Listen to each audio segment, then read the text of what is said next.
چہرے کے اضافی بال نوچنا گناہ ہے؟ گناہ ہے وہ والے بال جو روٹین کے بال ہوں، جیسے یہ پلکنگ کرنا۔ بخاری مسلم میں حدیث ہے 3 قسم کی عورتوں پہ اللہ اور اس کے رسول نے لعنت کی ہے: چہرے کے بال اکھیڑنے والیاں، دانتوں میں گیپ بنوانے والیاں خوبصورت دکھنے کے لیے، اور ٹیٹو بنوانے والی، گدوانے والیاں جو اللہ کی خلقت کو بدلتی ہیں۔ لیکن کس کے دانت ٹیڑھے ہیں وہ بریسز لگوا سکتا ہے، وہ بدل نہیں رہا، وہ تو سیدھے کروا رہا ہے۔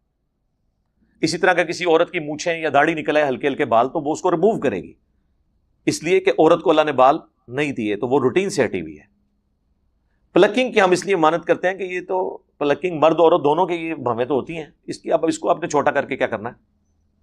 اور وہ ڈین ہی بنی ہوئی ہوتی ہیں، چھوڑی کیا، پھر وہ جب ایک بار ڈین کوئی بن جاتی ہے وہ پھر بہانے کرتی ہے کہ جی نہیں وہ میں شروع میں کرتی تھی، اب ہماری جو ہے وہ مجبوری ہے ورنہ بال پھیل جائیں گے۔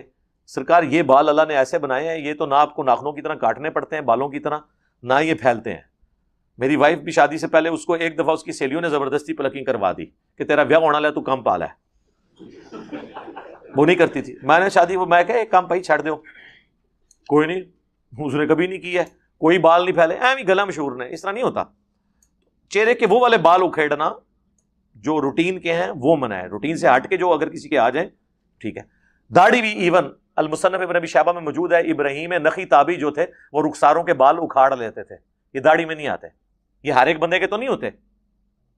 بلوچیوں کی آپ داڑیاں دیکھیں وہ یہاں تک ہوتی ہیں، ہماری یہاں تک ہوتی ہیں، چائنیز کی بالکل یہاں تک ہوتی ہیں، ٹھیک ہے۔ داڑھ کے اوپر اگنے والے بالوں کو داڑھی کہا جاتا ہے، لحیہ، یہ بس یہ بال داڑھی میں نہیں ہے اور نہ یہ بال داڑھی میں ہے، یہ والے یہ گلے پہ ہیں بال۔